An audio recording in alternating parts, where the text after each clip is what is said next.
Tuhan Yesus, Kau ditinggikan di antara umat-Mu. Tidak ada yang seperti Engkau di lapangan ini, di bumi maupun di sorga. Hanya Engkau satu-satunya Tuhan, tiada yang lain. Tidak ada yang bisa menyaingi-Mu. Kau satu-satunya Raja, Tuhan kami, tiada seperti-Mu. Kami semua dan tanah Karo mengasihi-Mu. Terima kasih Tuhan, lebih daripada curahan hujan, Engkau akan mencurahkan Roh Kudus-Mu di dalam setiap hati yang haus malam hari ini. Bahkan Tuhan, malam ini adalah permulaan. Orang-orang yang berhalangan hadir malam ini pun akan menerima pencurahan yang sama melalui setiap kami yang akan dipenuhi hari ini Tuhan. Hamba-Mu berdoa jikalau Tuhan berkenan, karena bagi Tuhan segalanya serba bisa. Tak ada yang sulit, tidak ada yang sukar. Kalau Tuhan kehendaki, bolehkah Tuhan menghentikan hujan ini? Kasihan umat-Mu Tuhan.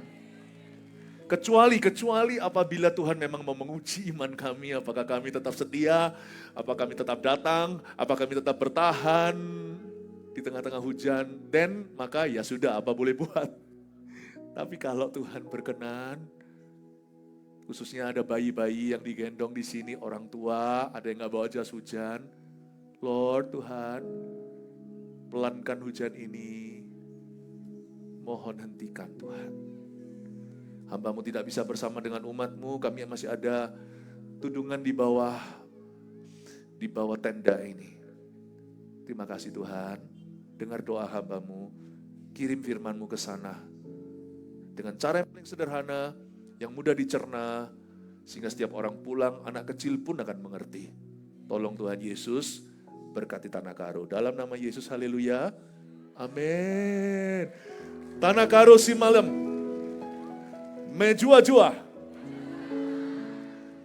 Kaibari tandu. Bujur melala. Haleluya. Berikan tepuk tangan bagi Tuhan Yesus. Come on. Sebelum duduk, coba kagumi orang-orang di kanan kiri Anda.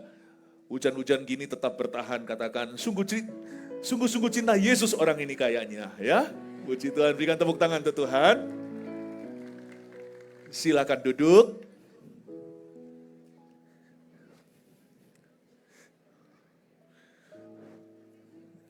Iya, silakan duduk kembali, payung boleh tetap dibuka. Jikalau Tuhan menguji iman kita, kita tetap bertahan. Siapa di sini cinta Tuhan?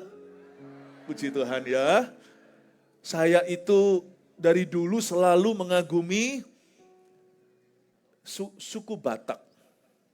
Jadi Batak terdiri dari Batak Toba dan Karo, betul ya? Betul ya? Semacam itu, maafkan kekurang tahuan saya. Saya kepingin rindu, semoga dikabulkan. Kalau bisa saya dikasih dong nama Batak satu gitu untuk saya. Kasih saya marganya di belakang.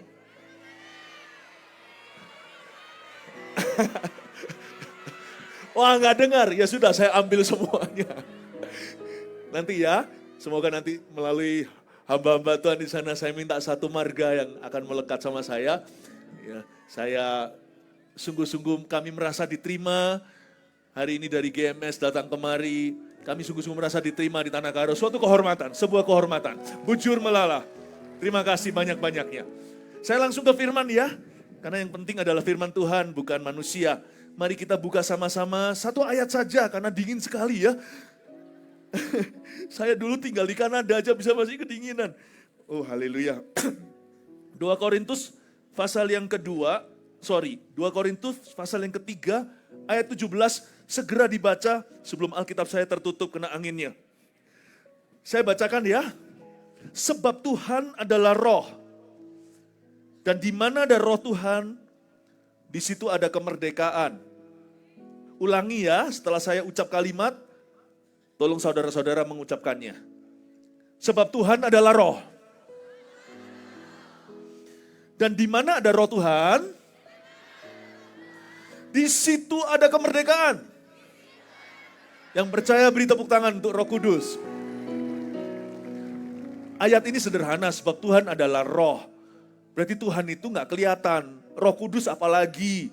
Orang berkata Roh Kudus itu burung merpati. Bukan, Roh Kudus bukan hewan. Roh Kudus itu roh Tuhan. Dia adalah Allah. Saking cintanya ya Bapa di sorga itu, waktu kita tersesat, dia beri kita putranya digantung di kayu salib. Tapi Yesus gak bisa ditahan terus dalam forum, dalam wujud manusia. Kalau Yesus dalam wujud manusia kita tahan, kita gak bisa ngalami Yesus semua. Kita mau ketemu Yesus harus ke Israel. Apalagi kalau lagi perang begini gak bisa. Makanya itu Tuhan Yesus harus naik ke sorga.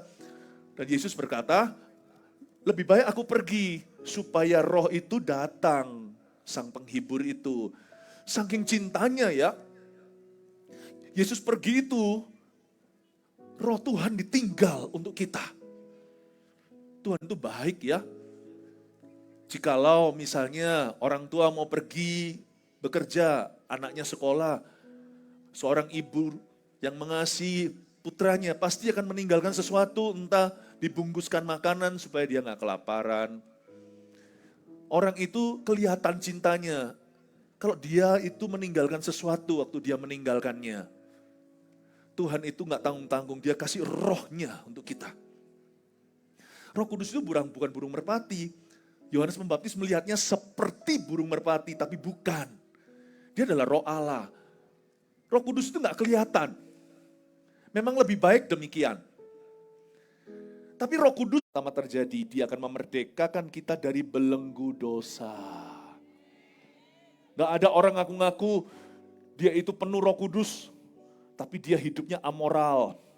Aku ini penuh Roh Kudus, tapi aku pengguna narkoba. Gak bisa Roh Kudus itu dimadu alias setengah-setengah. Di dunia ini sekarang orang bisa punya beberapa istri, bahkan perselingkuhan di mana-mana terjadi. Jangan begitu, karena Roh Kudus itu adalah Allah. Dia tidak mau dinomorduakan.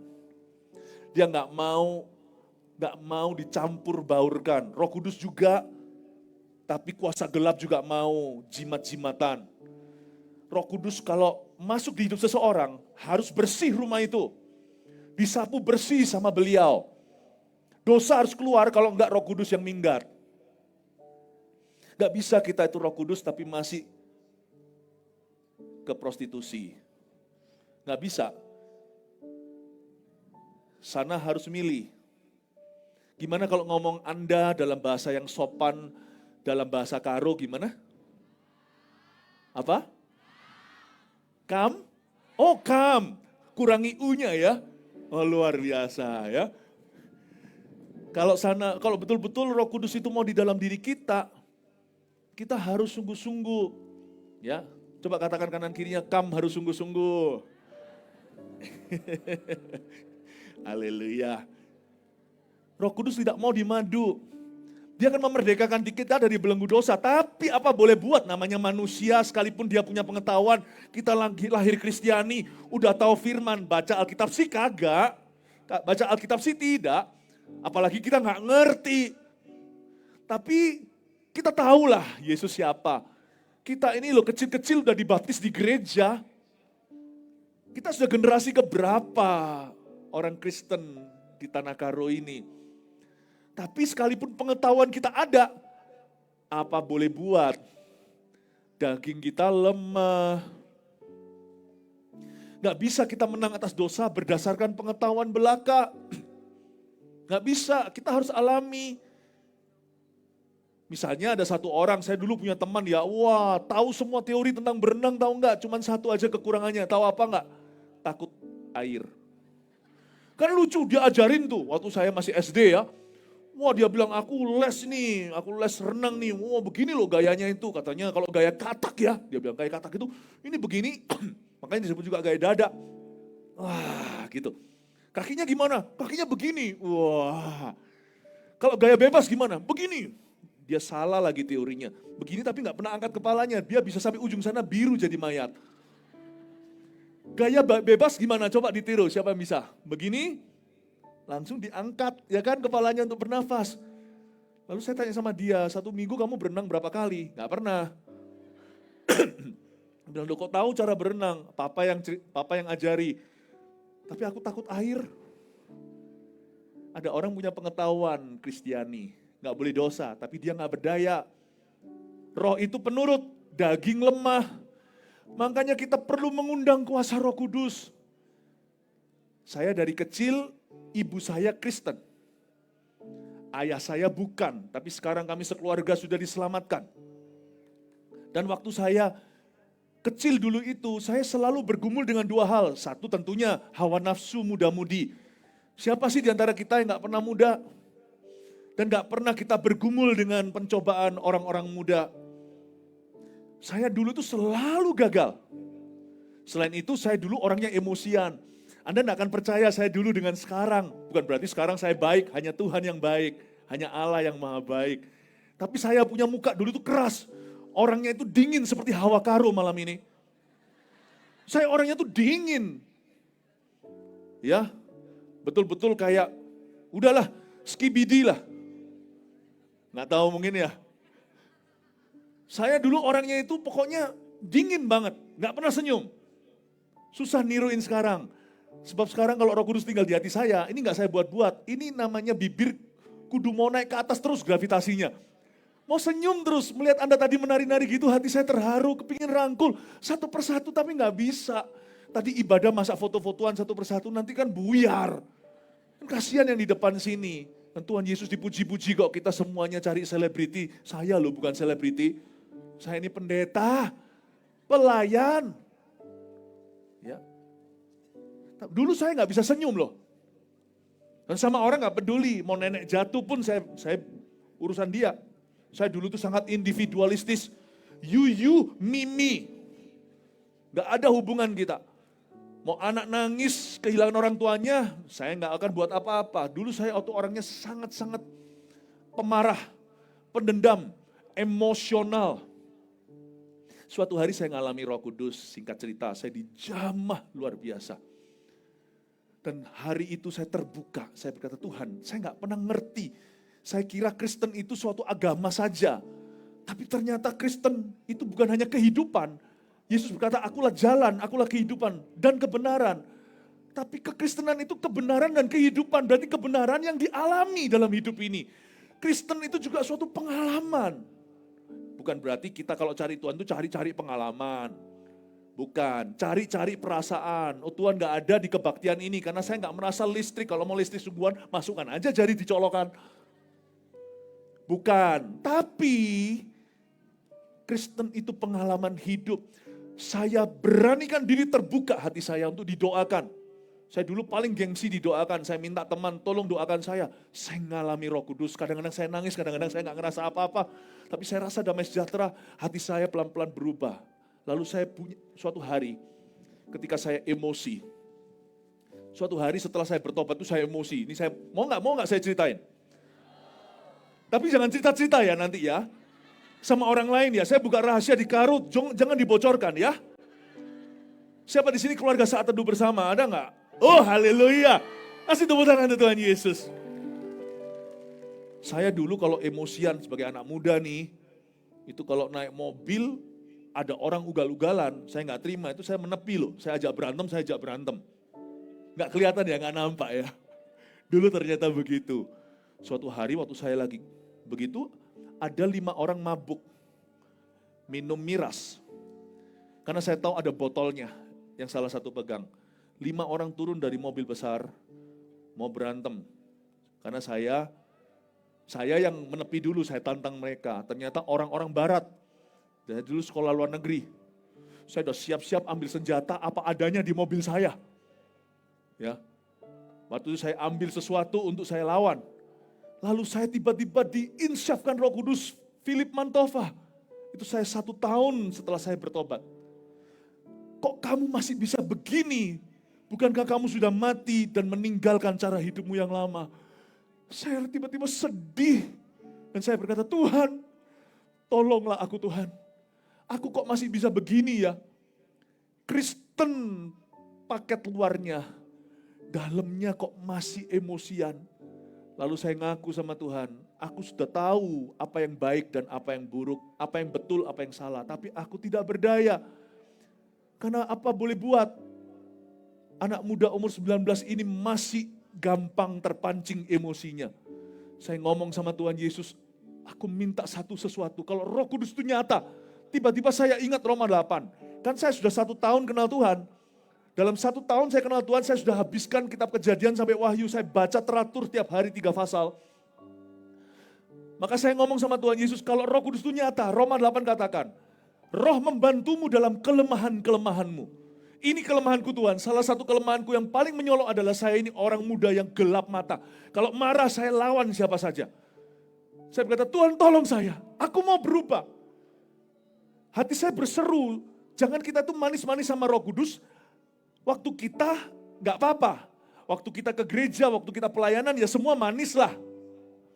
Kalau mau manis sama Roh Kudus itu, ketika hatimu pahit. Kalau kita mau sungguh-sungguh menang itu di area biasanya kau kalah. Karena Roh Kudus berjanji membantu kita dalam kelemahan kita, Roma 8, saudara. Saya ngomong sama Tuhan, kasih aku satu tanda. Kekang di dalam jiwa, dalam daging saya. Tiba-tiba saya ingat buah roh. Ingat ya, ada 9, kasih, sukacita, damai sejahtera. Langsung saya lompat ya. Buah nomor 9 namanya pengendalian diri. Tuhan kau kan tahu sejarahnya saya. Saya dulu kalau marah itu bisa berkelahi itu langsung gelut sama orang itu. Antara marah sampai gelut itu cuma 3 detik saja. Aku butuh pengendalian diri, aku tidak berdaya, aku ngaku. Tuhan tidak akan menolongmu sebelum engkau membawa kelemahanmu dan ngaku apa adanya. Kita jangan datang di mejanya Tuhan, lalu kita bela diri. Susah diobati oleh dokter, kalau dokter tanya, sana sakit apa? Enggak tuh, loh gimana dokternya periksa? Dokter jangan tuduh saya sakit.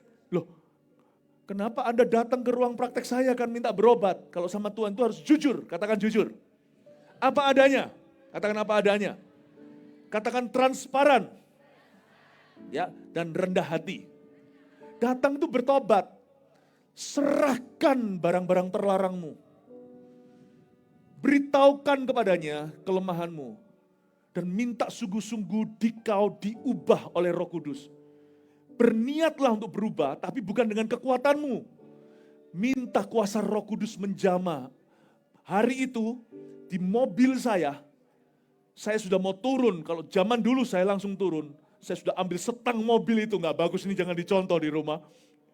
Saya sudah mau turun, tiba-tiba saya merasa salah ini. Saya nangis, malu saya 5 orang itu, kira saya pengecut. Mobil saya diludahi, untung semua jendelanya sudah tertutup. Kalau enggak kan kena ke saya, nanti mandinya susah.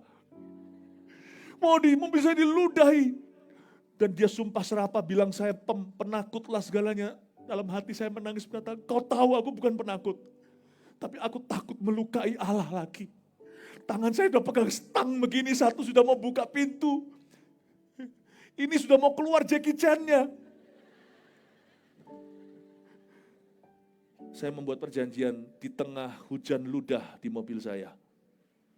Saya diludahi oleh orang-orang bule waktu itu. Dan saya menangis dan berkata, Tuhan, Engkau harus mengendalikan kuda ini. Jadikan dia domba. Tolong aku tidak akan mau mukul orang lagi seperti zaman dulu. Saya lepaskan stangnya. Kasih aku kekang yang suci. Seperti kuda itu kan kasih kekang di sini supaya dia bisa disetir kanan kiri. Kasih aku kekang ya Tuhan, pengendalian diri. Tahu nggak sejak hari itu, saya nggak tahu apa yang terjadi. Lompat cerita, suatu hari saya terpancing emosi lagi. Ini masih saya zaman-zaman bayi rohani ya. Kalau sekarang sudah hampir-hampir nggak pernah terjadi. Suatu hari waktu saya emosi, sebelum saya mau marah, itu perut saya bisa kram, tahu nggak? Sejak hari itu, setiap kali saya mau emosi, perut saya selalu kram hingga hari ini. Dan setiap kali saya berniat untuk jatuh dalam dosa atau kebiasaan buruk apa, badan saya itu bisa merasa seperti merinding, menggigil, meriang. Padahal nggak kedinginan. Aneh loh itu. Roh Kudus itu nyata di dalam badan kita, di daging kita. Dia itu seperti kekang kuda, seperti tali les dan kekang pada keledai liar. Itu sungguhan, tapi pertanyaannya begini, apakah berarti Pastor Philip tidak bisa berdosa lagi? Bukan. Tapi untuk saya berdosa itu, saya perlu berusaha lebih keras karena sekarang Roh Kudus di dalam diri saya. Yang Tuhan ambil dari saya bukanlah kemampuan saya untuk berdosa, sebab saya sekarang masih bisa berdosa. Tetapi yang Tuhan ambil dari saya adalah kemampuan saya untuk bisa menikmati hidup setelah saya berdosa. Hati saya pasti gelisah. Suatu hari ada satu orang datang ke saya dan berkata, Philip Mantova. Jadi orang Kristen gak enak, gak boleh ini, gak boleh itu, jangan ini, jangan itu. Aku boleh ngerokok, aku boleh vaping, kamu gak bisa. Salah. Saya dikasih hikmat Tuhan untuk menjawabnya. Salah, saya bisa, tapi saya gak mau. Cuman kamu gak bisa berhenti berokok kan? Nah, saya bisa. Kira-kira siapa yang merdeka? Siapa budak dosa? Waktu itu kan dia hina orang Kristen, dia bilang jangan ini, jangan itu, 10 perintah Allahmu itu. Saya bilang bukan, saya kalau hari ini mau ngerokok saya juga mampu. Tapi saya gak mau, sana maupun gak mampu. Siapa yang merdeka? Tuhan ambil perasaan ingin berdosa itu, meskipun saya masih bisa jatuh, Anda juga masih bisa jatuh, karena kita bukan Pinocchio, Tuhan tidak memaksa. Roh Kudus itu memenuhi, bukan menyurupi. Roh Kudus tidak pernah memaksa Yesus itu ketuk pintu di Wahyu, di kitab Wahyu. Tapi kalau kita menggandengnya dalam kelemahan kita, dia akan memberi kita power. Ayo bahasa Inggrisnya apa? Bilang power. Bilang kuasa.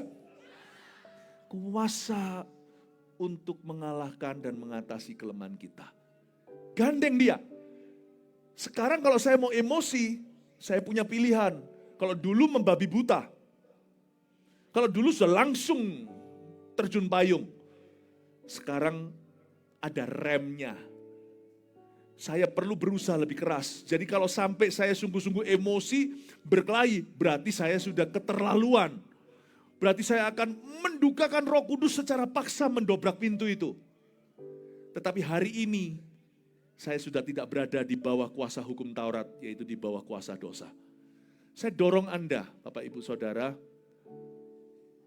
saudara-saudaraku di Tanah Karo yang saya sangat kasih dan hormati. Tolong gandeng Roh Kudus, jangan hanya di dalam gereja waktu ibadah. Tolong gandeng sampai kenal aja kehabisan bahan. Tuhan berkati dia. Kasih panjang umur. Saya doakan papa mama saya sangat sayang mereka, orang tua. Saya doakan mereka ya paling-paling apa coba? Pasti yang terpikirkan kan kalau kita doain orang tua. Supaya panjang umur, supaya gak sakit segala. Tapi kan kita gak tahu masalah orang tua kita. Mereka kan gak curhat sama kita kan. Kalau mereka curhat sama kita, wah kiamat. Anak gak tahu masalah ortu. Kalau sampai tahu kita mungkin gak bisa mencerna. Dulu tuh kalau saya menyembah dalam gereja, saya baca buku, selalu kan saya hafalin lirik-liriknya itu atau bacalah kalau disediakan. Tapi saya nggak bisa menyembah itu kusyuk. Kalau menyembah itu ya sudah, cuman baca masuk logika sini ya sudah selesai. Nggak bisa lebih gitu loh. Iman saya itu nggak bisa lebih dari hikmat manusia yang saya punya. Saya nggak bisa meresapi gimana. Saya juga tidak bisa menyembah Tuhan itu dalam. Berdoa gak bisa lama. Suatu hari di gereja waktu itu saya sekolah, gereja Indonesia di luar negeri, cuma 50 atau 100 jemaatnya waktu itu. Dan mereka datang satu pendeta dari Indonesia dan mengabarkan bahwa Roh Kudus bisa dicurahkan. Hah? Saya gak pernah dengar yang begitu. Persis seperti Efesus. Ada 12 murid Yohanes Pembaptis yang sudah tahu tentang Tuhan, udah ngerti pertobatan, udah saleh lah hidupnya. Tapi Paulus berkata, sudahkah kamu kenal Roh Kudus? Sudahkah kamu masuk dalam dimensinya? Coba ya, ingat gak apa kata Yeskiel Nabi itu? Sungai Roh Kudus itu semakin dalam, dulu sebatas mata kaki, lalu sampai lutut, pinggang, hingga berenang. Waktu itu ada pendeta itu berkata, siapa di sini ingin lebih dalam lagi dengan Roh Kudus? Dan dia berkata bahwa Pentakosta itu disediakan. Pentakosta bukanlah sebuah denominasi belaka, tapi pengalaman nyata dan alkitabiah. Tuhan Yesus gak pernah berubah loh, dari dulu sekarang selama-lamanya. Dia masih membaptiskanmu, kata Yohanes Pembaptis, dengan Roh Kudus dan dengan api. Wah, saya tertarik, cuman saya gengsi lah. Karena dari kecil saya gak pernah ngalami ini. Dari 100 orang yang hadir, 99 mendapatkan bahasa baru. Bukan bahasa Inggris, bukan bahasa Karo, tapi mendapatkan bahasa roh. Itu luar biasa loh. Luar biasa. Saya nggak dapat. Saya melihat perubahan teman-teman saya itu hidupnya nyata. Kalau tahu kebenaran sih kita semua udah tahu. Tapi seperti ada satu kuasa. Saya nggak bisa jelaskan. Kuasa berdoa. Bisa lama doanya nyembah, bisa kusyuk. Dan seperti ada keberanian untuk bersaksi itu entah dari mana. Mulai ada tanda-tanda mujizat heran. Itu saya kaget. Teman-teman saya yang biasa-biasa sama saya tiba-tiba akselerasi. Loh, kita kalau mati karena kita punya Yesus sama-sama, jangan pernah berkata orang yang berbahasa lidah lebih rohani atau lebih benar. Nggak tentu, mereka juga tetap mesti berkembang. Mereka tetap terus harus berubah karakternya. Tetapi seperti dari sisi kuasa bersaksi, beda saudara. Teman-teman saya itu tiba-tiba, kok bisa begitu ya? Padahal kita itu satu level. Masuk gerejanya pun sama-sama bertobatnya. Kok bisa begitu ya? Saya gengsi, nggak mau. Saya nggak mau. Karena bagi saya logika segala-galanya. Kalau nggak masuk ke akal itu nggak ada. Begini ya, tadi saya kagum sekali ketika hamba Tuhan berkata dalam bahasa Karo atau khotbah itu, saya di situ ya, duduk di bawah situ. Terus di dalam hati itu membatin begini, dalam batin saya, aduh andai kata saya datang ke Karo bisa ngomong bahasa Karo kan asik sekali. Bahasa Karo saya sebatas mejua-jua, bujur melala, udah itu aja. Bagi saya terus terang, bahasa Karo itu indah. Tapi saya tidak bisa rumuskan lidahnya. Cepat sekali hamba Tuhan pembicara tadi berbicara. Saya nggak bisa loh. Untuk saya menghafal-hafal terus menjua-jua dan melala. Menjua-jua, melala. Anda yang tahu bedanya, itu beda banget ya kan. Yang satu artinya shalom, damai sejahtera. Yang satu artinya banyak-banyak terima kasih. Beda, tapi bagi saya yang bukan orang Batak, kedengarannya lidahnya sama. Ya gitu, cepet. Bagi saya nggak ada bedanya, cuman karena saya cinta dan percaya budaya Karo, bagi saya itu indah. Karena saya tidak prejudis dulu, saya tidak diskriminatif. Waktu saya dengar itu, saya selalu pengagum kebudayaan-kebudayaan yang ada di dunia ini. Waktu saya mendengarkan tadi hamba Tuhan berbicara, saya mengagumi. Aduh, bagus ya bahasa Karo ya. Andai kata saya bisa ya, tapi bagi saya seperti bahasa lidah kedengarannya. 我如果今天跟你分享，用中文分享，你也完全不会明白我讲什么。你知道，你现在是你们可以听中文的，请你举手。Dengarnya kayak bahasa lidah kan? Sehingga orang-orang kalau membuat lelucon tentang bahasa Chinese gimana? Padahal enggak loh, bahasa Chinese itu Mandarin, setiap suku itu indah di Indonesia, itu ada levelnya. Tahukah Anda, kata ma itu ada 5, 4. Mama, itu mama. Ma itu kuda. Ma itu marah. Bahasa Mandarin itu ada 3 level, 4 levelnya. Mama punya mama itu lain dengan ma itu kuda. Sama ma, ni puyao ma wo. Ma itu marah, maki. Ingat saudara, bahasa roh dari sisi orang yang tidak mengerti, cuman bunyi-bunyian yang hampa. Dari sisi Allah yang mendengar doa, dia tahu kosakatanya. Bahasa lidah itu luar biasa. Ini bukan sebagai denominasi. Bahasa roh bukan keharusan, tapi kehausan. Saya dapatnya tahu nggak di mana? Di WC. Tinggal 1 dari 100 itu 99 dapat karena saya terlalu gengsi dan saya memberontak.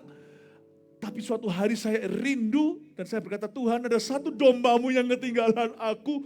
Waktu saya di shower di kamar mandi tiba-tiba keluar bahasa lidah saya. Bahasa roh itu tidak boleh diterjemahkan. Itu akan aneh dan itu sesat. Menerjemahkan bahasa itu begini. Misalnya bahasa Indonesia dan bahasa Karo. Bujur itu terima kasih. Melala banyak. Kalau bahasa Inggrisnya aku cinta padamu, aku itu adalah I. Cinta, love. Kamu, come, you. Itu terjemahan. Terjemahan bahasa Indonesia, aku adalah I. Bahasa Inggrisnya, bahasa Chinese-nya wo. Kamu adalah you. Dalam bahasa Indonesianya, dalam bahasa Inggrisnya you. Dalam bahasa Karonya come. Itu terjemah. Baku, dictionary, kamus. Bahasa Roh nggak bisa begitu. Bahasa Roh itu ditafsirkan, bukan diterjemahkan. Tafsiran itu firasat. Paham ya firasat? Misalnya suami istri dekat. Mungkin sang suami mulai, gitu. Istrinya langsung tahu, papa lagi bosan ya. Firasat. Suatu kepekaan. Bahasa Roh itu seperti itu kalau kita minta dari Tuhan. Tapi gunanya apa? Dia memerdekakan kita dari hikmat manusia. Sehingga waktu saya berdoa, meskipun saya berdoa dengan akal budi juga. Saya kasih contoh ya, saya ngomong gini bukan sok-sokan ya. Tapi izinkan saya untuk menceritakan kepada Anda, saya nggak main khotbah saja. Sebelum saya khotbah, saya selalu akan mendoakan umat yang saya khotbah itu berjam-jam. Tadi pagi saya berdoa, 3:30 saya bangun sampai jam 4 saya doakan sesuatu dulu. Saya bangun lagi jam 7, saya tidur hanya berapa jam berarti? Ya 3,5 jam hari ini. Saya jam 7 terus doa sampai saya keluar rumah, keluar dari hotel saya. Sebelum akhirnya datang kemari, pukul 11 saya berdoa sampai pukul 10. 3 jam I prayed for you. Saya doakan Anda. Dan waktu saya doakan Anda, mana saya tahu saya doakan siapa. Kalau saya pakai akal budi manusia, 5 menit sudah selesai saudara. Tapi kalau saya berdoa dalam bahasa rahasia, Roma 8 katakan dengan keluhan tak terucapkan, Roh Allah. Allah tahu apa yang diucapkan oleh Roh itu. Dia berdoa untuk orang-orang kudusnya kali ini. Untuk keluargaku di Tanah Karo, tercinta Karos, si malam. Saya berdoa untuk Anda 3 jam gak bosan. Saya doa 3 jam sungguhan. Tadi berlutut kadang-kadang berdiri kan capek lututnya. Saya berdoa, saya berbahasa roh untuk Anda berbahasa. Saya gak ngerti itu apa. Tapi saya tahu saya melampaui hikmat manusia. Apapun yang terjadi malam ini nanti setelah ini itu semua karena tadi juga Anda didoakan. Itu karena Anda ada yang mendoakan. Saya percaya kan ada jawaban doa. Saya kasih cerita satu lagi dengan ini saya selesai. Puji Tuhan loh, hujannya selesai juga.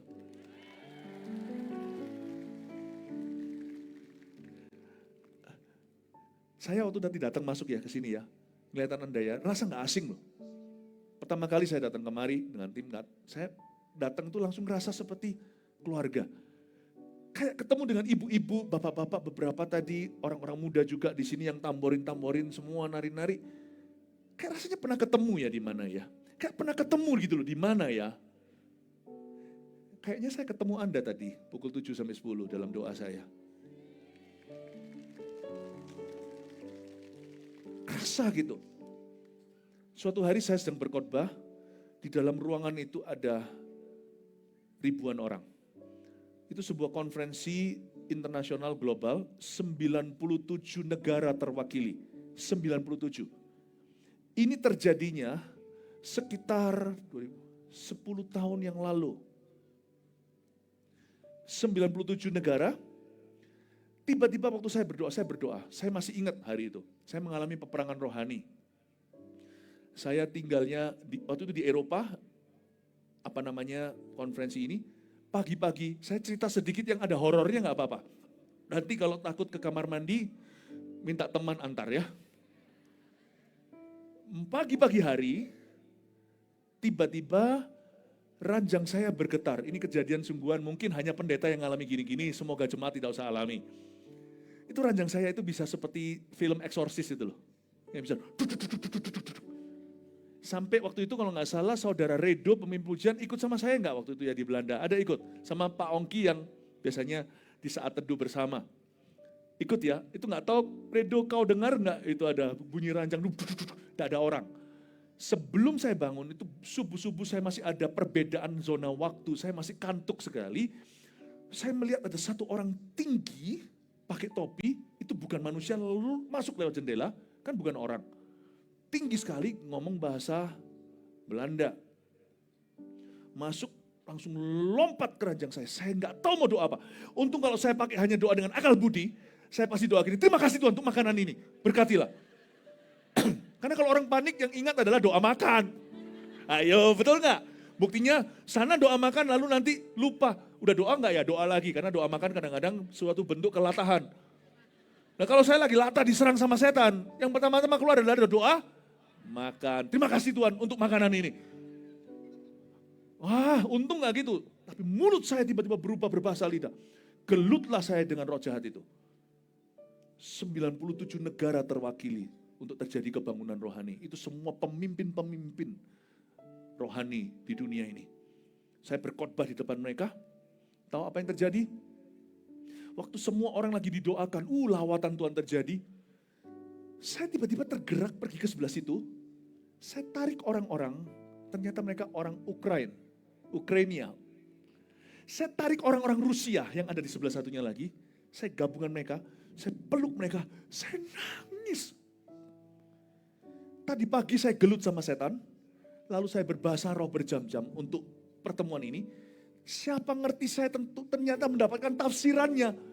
Saya dituntunlah untuk mendoakan bersama-sama, satu di tangan kiri, satu di tangan kanan. Satu orang Rusia, satu orang Ukraina. Ini 50 orang, ini 30 orang. Saya tumpang tangan begini. Dan mereka semua berdoa sama-sama pegang pundak temannya. Itu orang-orang seperti domino jatuh rebah di tanah seperti Yesus waktu mau ditangkap. Sama 500 orang dengan pentung semuanya. Yesus berkata, siapa yang kau cari? Yesus. Dan Yesus berkata, akulah dia. Boom! Semuanya rebah. Bukan cari manifestasi, tapi ada kuasa. Bukan roh agamawi, tetapi ada kuasa. Saya gak pernah mengalami itu sebelum saya menerima Pentakosta. Itu orang Rusia dan Ukraina, itu rebah sama-sama. Nangis semuanya peluk-pelukan, siapa ngerti hari ini mereka perang. Tapi gereja sudah dipersatukan antara dua negara itu. Saat itu paling tidak di konferensi tersebut. Wow. Ada pemakaian Tuhan dari sejak Pentakosta, bukan sekedar masuk ke sorga. Ada apa Bapak Ibu? Ada pemakaian. Katakan lagi, ada apa? Ada pemakaian. Siapa ingin dipakai Tuhan secara luar biasa dari tanah Karu akan keluar misionaris-misionaris yang hebat. Kasih tepuk tangan untuk Tuhan. Berarti bahasa roh itu tafsiran. Bukan terjemahan. Makanya itu di dalam ibadah di gereja tempat saya gembalakan, menyembah di dalam roh, kami taruh persis tidak jauh sebelum firman waktu jemaat menyembah. Tidak sepenuhnya penyembahan seluruhnya bahasa lidah, tetapi ada sebagian. Kayak nyanyi tadi begini, ada worship yang terbuka. Sebelum firman, supaya apa? Supaya setelah itu ada tafsiran dari khotbah. Sehingga khotbah bukan hanya bicara ke kepala, tapi akan kena ke hati. Rahasianya itu bukan teorinya, bukan pengetahuan. Rahasianya adalah urapan. Itu yang mengubah. Saya kasih satu cerita terakhir lalu kita berdoa, boleh? Dulu waktu saya belum menerima berkat Pentakosta, saya umur 18 tahun terima Yesus, saya lahir baru. Kalau saya mati hari itu sebagai remaja, saya masuk sorga. Bukan karena saya bahasa lidah, bahasa roh tidak membuatmu lebih masuk sorga. Enggak. Makanya orang yang sudah bahasa lidah gak boleh sosokan. Dan orang yang belum juga gak usah merasa tertuduh. Tapi itu kehausan, kalau mau minta silakan. Umur 18 tahun. Suatu hari ada satu orang, kasihan sekali. Betul-betul kesurupan setan, itu kasihan. Dan biasanya kalau begitu semua orang cari pendeta di mana. Nah, apa boleh buat, pendeta lagi jauh, lagi keluar kota. Beberapa teman-teman saya pergi doakan, saya juga mau ikut. Tahu nggak lucu nggak? Jangan ketawa lagi ya, sekali lagi jangan ketawa ya. Saya kantongin salib di sini. Karena orang ini kasusnya berat. Dia kena okultisme dan dia juga terlibat narkoba. Seorang anak muda kasihan, lalu dia lagi kesurupan, kami dipanggil karena di tetangga, itu tetangga gak jauh, larilah kami.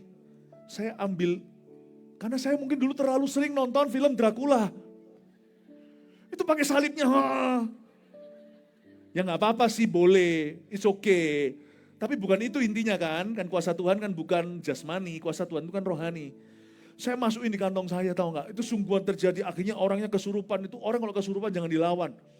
Itu kalau pakai kuasa Tuhan satu-satunya jalan. Kalau dilawan kasihan dia. Wong itu setan, kita pegang dia, kita siksa dia percuma. Setelah setannya keluar atau setelah dia sadar, orangnya lebam semua, sakit semua. Jadi nggak ada caranya untuk melayani jiwa-jiwa kecuali oleh kuasa Roh Allah. Karena hanya roh Allah lah yang memerdekakan. Jadi akhirnya saya tahu nggak, waktu dia mulai lari ke saya ambil salib itu saya giniin dia, taruh di jidatnya, di dahinya begini. Nggak berkutik kok nggak terjadi apa-apa tuh. Kami semua gagal total. Anak-anak muda yang mencoba doakan dengan kekuatan manusia atau hanya dengan kekuatan agama. Itu terpukul saya, umur 19, belum umur 19 itu saya mulai mengalami kepenuhan Roh Kudus. Singkat cerita, liburan saya pulang ke Indonesia, tahun 1993. Lama ya, 1 tahun saya baru bertobat. Lalu setelah itu saya diajak oleh seorang ibu untuk mengunjungi seorang anak. Bukan anaknya dia, ini anak kena narkoba. Yang masukkan dia ke bui adalah papa mamanya sendiri. Sudah saking parahnya ini narkobanya, sampai orang tuanya udah gak tahu dan habis akal gak tahu harus berbuat apa. Udahlah masukin aja, dijeblosin. Tapi itu juga bukan solusi kan. Rehabilitasi kan juga bukan solusi kan. Tetap Roh Allah yang memerdekakan. Di mana ada Roh Allah, di situ ada kemerdekaan. Di dalam penjara mungkin dia gak bisa gimana, tapi itu kan juga jadi pengeluaran negara, makan harus tapi apakah itu menyembuhkan? Tetap harus ditahan, tetap harus prevention atau tetap pencegahan. Tapi siapa bisa menyembuhkan dia? Dosa hanya bisa disembuhkan oleh darah Tuhan. Saya diajak ketemu, tapi gini lagi, reklamenya gini. Nah, kalau Anda baru pertama kali melayani, lalu Anda diajak melayani seseorang, tapi bahasanya gini, Anda ngeri nggak? Ini tante-tante bilang, Philip sini, anak muda. Tante ajak untuk ketemu sama anak ini ya, ini temannya tante, anaknya. Dia nggak beritahu saya, yang jeblusin dia ke penjara adalah papa mamanya sendiri. Tengah jalan nanti beritahu. Akhirnya saya masuk ke tahanan. Waktu itu saya juga nggak percaya diri, sebab waktu sampai di sana tante itu baru ngomong. Saya sudah ajak banyak orang, termasuk nggak terkecuali pelayan-pelayan Tuhan untuk doakan dia, untuk layani, nggak ada satupun yang bisa berhasil. Saya bilang dalam hati lah, tante ngapain ngajak saya? Ngapain ajak saya? Tante ini masih belum terlalu paham tentang kuasa Roh Kudus, tapi saya sendiri juga nggak percaya diri, tapi saya sudah menerima berkat Pentakosta. Tahu apa yang terjadi nggak? Saya ketemu dengan bapak-bapak aparat waktu itu ada di sana. Mereka sangat suportif sih, silakan. Tapi saya peringatkan, ini juga tidak akan bisa apa-apa. Anak ini ya, nanti masuk akan kami barengi orang ini. Keras orangnya, kalau dia sudah lagi sakau gimana udah nggak tahan itu dia biasanya juga jadi orang yang susah ditangani. Terus salah satu daripada bapak-bapak yang berjaga tanya sama saya, sana apa pendeta? Ya saya masih sekolah teologi ya. Lihat saya dalam hati seperti apa bisa? Saya juga sama, saya setuju Pak, saya juga nggak bisa. Saya cerita ya kuasa Roh Kudus, saya sudah betul-betul percaya Roh Kudus itu memerdekakan. Itu orang keluar. Saya didudukkan dulu di satu ruangan, lalu dia dibawa ke ruangan itu. Waktu dia dibawa ke ruangan itu, saya belum ngomong satu kata, Roh Kudus ngomong dengan jelas ke saya, hari ini kau akan melihat. Ingat ya ayat di Sakaria, Nabi Sakaria di perjanjian lama, bukan not by might, not by power, but by my Holy Spirit saith the Lord. Bukan dengan gagah, bukan dengan perkasa, tapi dengan rohku, kata Tuhan. Saya berkata, oke Tuhan, saya nurut aja pokoknya. Saya hanya berbahasa roh di mulut saya. Bukan magic show ya. Saya cuma berharap bersandar pada Tuhan, tidak pada kekuatan saya sendiri. Sebab hanya Tuhan yang bisa menjamah hati. Itu orangnya baru dibawa masuk. Usia unda-undi sama saya. Kurang lebih. Setelah dia masuk itu dia langsung jatuh tapi tersungkur ke depan. Hadirat Tuhan itu memenuhi ruangan itu, ini di Surabaya terjadinya. Dia nangis tuh kayak orang, nangisnya tuh seperti lepas. Semua pada nggak tahu harus berbuat apa-apa, tapi karena saya satu-satunya hamba Tuhan yang masih sekolah, saya datang ke dia dan dia berkata, Yesus mengasihimu. Lalu saya tumpang tangan ke dia, dan dia dipenuhi dengan Roh Kudus. Disaksikan dengan kira-kira ada 4 orang yang menjaga. Mereka juga gak ngerti apa yang terjadi. Singkat cerita ya, dia keluar dari sana sembuh, tanpa rehabilitasi, mujizat terjadi, dan dengar-dengar dia juga sudah melayani Tuhan hari ini. Listen carefully, dengar baik-baik. Sebab Tuhan adalah roh. Dan di mana ada roh Allah, baik itu di dalam penjara hati dan jiwa atau penjara sungguhan. Di mana ada roh Allah, di situ ada kemerdekaan dari belenggu dosa, bahkan hikmat manusia. Tuhan punya kuasa, bukan dengan gagah perkasa kita. Siapa di sini rindu hidupnya senantiasa dituntun sama Roh Kudus? Yesus Tuhan ditinggikan, dimuliakan dan naik ke surga. Dia berikan Roh Kudus-Nya, menguatkan dan menolong selalu. Sungguh ku rindu bersekutu denganmu selamanya. Allah Roh Kudus, haleluya. Allah Roh Kudus, jamah hatiku dengan urapanmu. Rindu selalu dekat denganmu, tinggal di hadiratmu. Dia akan dicurahkan ketika Yesus ditinggikan. Yesus Tuhan, Yesus Tuhan, Yesus Tuhan, ditinggikan, dan naik ke surga. Dia berikan Roh Kudus-Nya, menguatkan dan menolong selalu. Sungguh ku rindu bersekutu denganmu selamanya. Allah Roh Kudus, haleluya. Allah Roh Kudus, jamah hatiku dengan urapanmu. Rindu selalu dekat denganmu, tinggal di hadiratmu. Allah Roh Kudus, Allah Roh Kudus, jamah hatiku dengan urapanmu. Rindu selalu dekat denganmu, tinggal di hadiratmu. Allah Roh Kudus, Allah Roh Kudus, jamah hatiku dengan urapanmu. Rindu selalu dekat denganmu, tinggal di hati. Allah Roh Kudus, Allah Roh Kudus, jamah hatiku dengan urapanmu. Rindu selalu dekat denganmu, tinggal.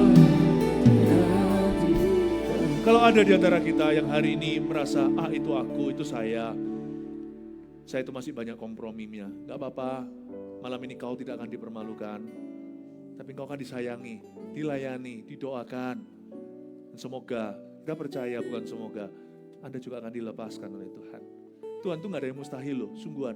Bahkan yang sakit penyakit pun, saya belum cerita tadi yang setelah doakan orang di penjara itu, saya ke Bandung keesokan harinya untuk kunjungi tante saya, tante beneran kali ini. Lalu saya tinggal di Bandung itu, disuruh doakan satu orang yang tuli dari lahir, ini bukan tuli tengah-tengah baya. Dari lahir itu mungkin sudah gak ada sesuatu di alat pendengarannya. Saya takut, tapi ada satu keberanian dan kerinduan yang saya tidak dulu miliki. Dulu ketakutan selalu dominasi. Tapi sejak Roh Kudus yang betul-betul mengisi hidup saya, sejak saya belajar untuk semakin dikit untuk mendukakan hatinya, mendukakan rohnya, semakin dia itu mengisi saya. Hati saya itu makin lembut.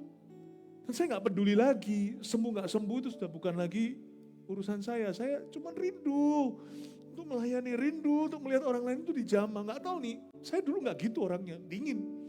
Rindu, kelihatan orang tuli gitu rasanya. Saya mau ngomong, saya gak janji loh saya bisa apa-apa. Saya itu gak perkasa, saya ini siapa?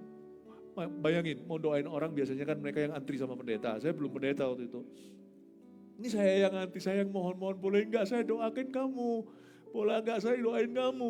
Dulu tuh saya antri-antri minta doain. Akhirnya karena mungkin rada memalukan. Hanya dia bilang boleh silakan keluarganya. Saya doakan dia waktu itu, dia ada di luar rumah di halaman gitu, itu bising sekali motor. Tapi dia gak dengar apa-apa, sunyi senyum. Saya masukkan tangan, saya cuma ingat aja, Yesus pernah berkata, Efata, terbukalah, saya masukkan. Tuhan, aku hanya rindu. Ada keberanian, dari mana tuh iman? Saya gak punya iman kayak gitu sebelumnya. Di depan penyakit saya pasti terintimidasi. Saya berkata, Efata, terbukalah dalam nama Yesus. Sekali gak terjadi apa-apa. Dia lihatin saya bengong. 2 kali, 3 kali. Ketiga kali dia tarik tangan saya. Dia bilang, kenapa? Mamanya orang tua yang beritahu. Dia mau masuk. Katanya di sini, tiba-tiba telinganya bising. Dengar suara-suara, sakit di telinganya. Kasih tepuk tangan untuk Tuhan. Anda sudah tahu kan, akhir ceritanya. Orang tuli minta masuk rumah. Karena bising dia bilang menyakitkan telinganya. Tiba-tiba ada suara warwer. Kami menangis dan keluarga itu menangis. Tahun 93 dan berkata, anak kami mendengar. Cuman karena dia dari kecil gak pernah dengar suara. Dia perlu latihan kayak bayi bicara. Halo. Ya mungkin kalau dia orang Karo. Menjua-jua. Mungkin dia belum bisa bilang wah. Nanti dia harus belajar mengerti kata J, menjua-jua. Saya bilang nanti itu progres ya. Dia harus belajar seperti anak TK. Saya peluk dia nangis. God bless you my brother. Kau sudah mendengar. Saya mau beritahu. Gereja jangan memperdebatkan yang gak perlu. Ada banyak jiwa-jiwa yang membutuhkan mujizat di luar sana. Beri dirimu untuk dialiri oleh Roh Kudus. Kalau ada di sini yang berkata, aku ingin sekali dipenuhi oleh Roh Allah itu. Aku ingin dipakainya, aku selama ini masih banyak dosa kompromi, gak apa-apa majulah. Ambil barang pribadimu, hati-hati becek sana situ, majulah ke sini sekarang. Ya, pelan-pelan aja, jangan lari, jangan ada yang jatuh. Allah Roh Kudus, jamah hatiku dengan urapanmu, rindu selalu dekat denganmu, tinggal di hadiratmu. Allah Roh Kudus, Allah Roh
merasakan begitu dekat dia di tempat ini.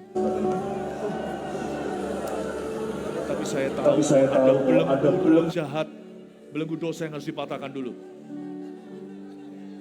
Musik tenang aja. Saya akan setan dulu ya. Bukankah Yesus berkata, tanda ini akan menyertaimu, kau akan mengusir setan-setan demi namaku. Nanti kalau saya memakai nama Yesus dan menghardik setiap belenggu dosa, kalau ada yang teriak maupun meronta-ronta, itu bukan Roh Kudus ya. Itu roh jahat yang gak tahan. Minimal ada roh kepahitan dalam diri seseorang. Bapak Ibu Saudara yang maju, supaya bersih rumahmu, Roh Kudus harus sapu.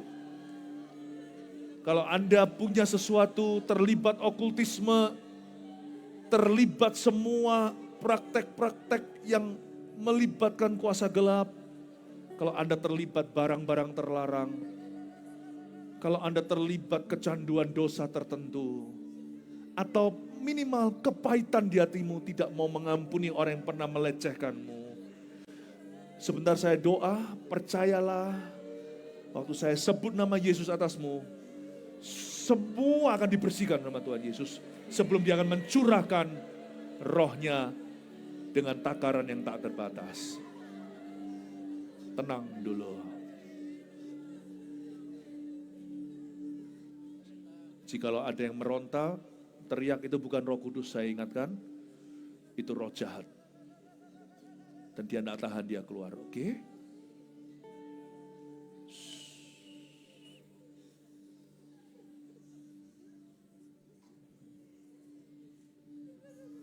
Iblis dan belenggu dosa, dengarkan kami. Setiap kuasa gelap, praktek okultisme, jikalau ada di antara orang-orang yang sudah ditebus Tuhan, orang percaya atau bukan, kalau ada semua belenggu-belenggu setan yang sudah ditanam di sana, baik melalui lahir, dari lahir, kutuk keturunan ataupun dalam perjalanan hidup, satu dua hal, tiba-tiba dia diambil di tengah-tengah jalan dan dikenakan di dalam hatinya. Aku perintahkan setiap kuasa gelap roh jahat, kalau kau ada di dalam setiap bait Allah ini dan kau sedang membelenggu seseorang, aku perintahkan dalam satu kata, tidak perlu bertele-tele berkali-kali. Just one word, dalam nama Yesus, sekali saja. Dalam nama Yesus. Keluar!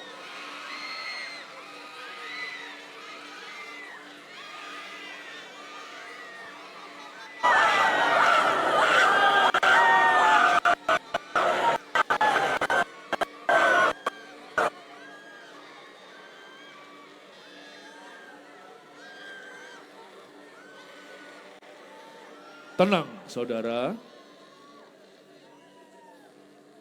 Yang pegang kendali di KKR ini adalah Roh Kudus dan bukan roh jahat. Angkat kedua tanganmu. This time guys, we'll do it quietly. Katakan sama saya, Tuhan Yesus, saya haus. Penuhi saya dengan Roh Kudus. Saya haus, saya minta. Minta dengan iman. Baptiskan saya dengan Roh Kudus-Mu. Dengan tanda berbahasa sorga. Aku akan jadi saksimu sampai ke ujung dunia. Aku akan menerima kuasa untuk berdoa. Aku haus, aku percaya. Dalam nama Yesus. Nantikan dia. Roh Kudus dicurahkan. Nantikan dia.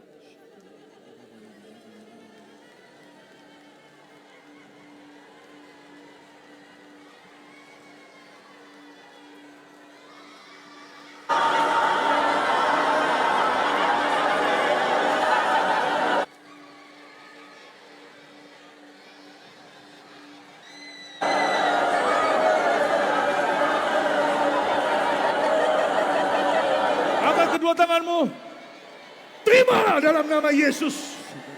Receive the Holy Spirit. Oh, hallelujah. Hallelujah, hallelujah, hallelujah. Roh Kudus dicurahkan di tanah Karo. Terima Pentakosta dalam nama Yesus. Oh, nama Yesus. Haleluya. Haleluya. Haleluya. Oh, nama Yesus. Haleluya. Haleluya. Haleluya.